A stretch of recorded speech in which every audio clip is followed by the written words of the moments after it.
less awkward if I use this angle as an introduction.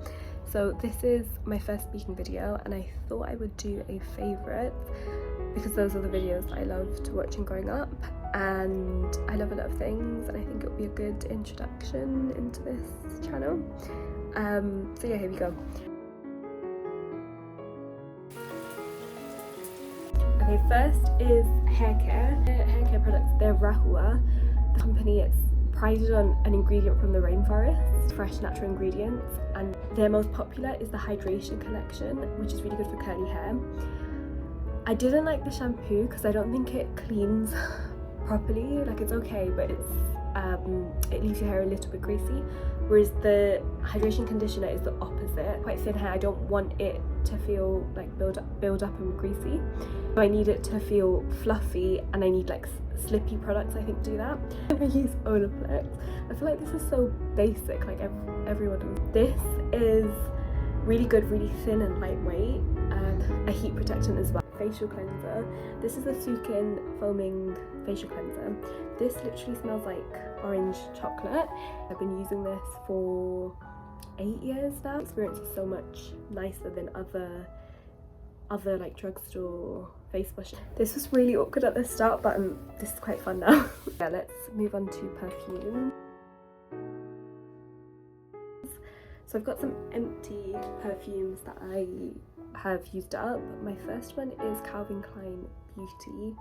This one I smelled on someone else, and it smelled so good that I asked for it, and a fresh fruit smell. Okay, the next perfume is one of my favorites and quite niche as well. So when I went to Florence, mending this perfumery, and they're not super expensive. It was right by the cathedral, like central Florence. The assistant was recommending, and it wouldn't naturally have appealed to me. I wasn't looking for something like this, but it smells like Alien. This is a tangent, but when I was in year 6, my sister was in year 7 and had taken out the Twilight series from the library, and I'm pretty sure Breaking Dawn was a scented book because it smelled so nice, and I couldn't find it online what it smelled like, the book. And then years later, when I was at uni, my flatmate had a dupe of Alien. I realised that this is the smell. It smells sweet, a bit sweeter, but I just love this kind of scent, and it feels really nostalgic in so many different ways. The best for last, this is the Gucci Flora perfume. It reminds me so much of Wonderstruck and Wonderstruck Enchanted, the Taylor Swift perfumes. I also, yeah, it's so good. I think I love a fruity, florally scent. So yeah, this, I love it, and it's lasted, this bottle has lasted for years, and I use it a lot. So.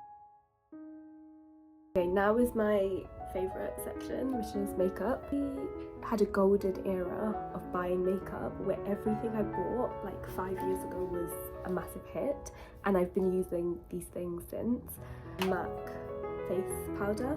I think they've changed the formula and the shade since. I'm not the best example of it now. It is like 30 degrees, but this is a good all over face powder. I don't like it for under eyes because I think it creases, compared to the Huda Beauty, which I also love, which is, I use the shade Banana Bread. I think it's a good under eye setting powder. I have the Too Faced concealers. The Too Faced concealers and the Huda Beauty eye setting powder are the best things that I've used. It is quite thick, oxidizes a lot, but I've got 2 shades that I'll just like mix up. I love this because when you tan, you'll like always have the perfect shade.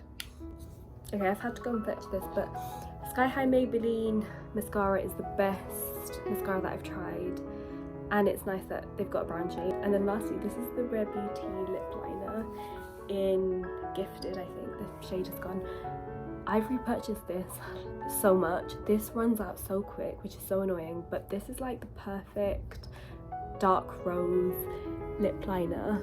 I used to use Wise, but I feel like that was a little bit grey on me, whereas I think this is a perfect pink and like natural. Okay, those were all like beauty skincare things. Now I want to go abstract. Talk about my favourite media. I've been rewatching Doctor Who, which makes me realise how much I love that show. I've been rewatching David Tennant's series. I started watching Matt Smith's, that's my first Doctor, but I think David Tennant is probably the best overall. I've watched the first episode with Sarah Jane from 1973.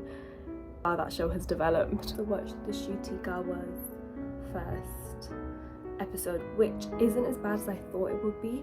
I went on a massive break from Doctor Who when Jodie Whittaker started. Not because of Jodie as a doctor, but because I liked kind of the old school visuals of Doctor Who. I didn't like in Jodie Whittaker's that it became a bit cinematography, like it looked like a film. I think my favourite TV era was The Ugly Betty, Jane the Virgin, Desperate Housewives, that era of TV, which I only got introduced to a few years ago. Like it was always running in the background, but I only actively watched it a few years ago. That's my favourite. The mystery of it, I love that there's a bit of darkness, how invested we can get in the characters, problematic female main character kind of television, like Girls or Insecure or Fleabag. I really enjoy that. Game of Thrones, I've started watching House of Dragon, which I equally do quite like. I just hope it doesn't get super graphic, because in this period of life I don't need that. My favourite films, I only have two, and I can't decide between which one is my favourite, because when I watch one I'm always like, yeah, this one, this is it. I love Easy A and She's the Man. Nostalgic, relatable, fun, and especially that main female character, that's my favourite TV. Podcast been listening to for the longest, I would say the Receipts podcast was one that my flatmate and friend recommended in 2020. That was the first podcast I ever listened to. The peak era, I would say, is with When They Were a Trio, but I do enjoy the conversations Audrey and Tolly have. Another podcast I really like is If I Speak, which is hosted by Moya Lothian-McLean, who is a journalist, and Ash Sarkar, who is an author and journalist, I believe. She's a political influencer. I really like their dynamic, and I like the format of the podcast, which is they'll have like a big theory or an idea, and they have like listener dilemmas as well. Some fun podcasts I've been listening to recently are The Rest is Entertainment. That I think fulfills like that curiosity about TV. And then I love Wanging On by Graham and Maria. I feel like all the podcasts I listen to, the hosts are quite a little bit older, and that one is just like shits and gigs, and I didn't get the gigs at first, but I am getting the gigs. Yeah, that was really awkward to film at first, but I ended up really liking it, so yeah, thank you for watching.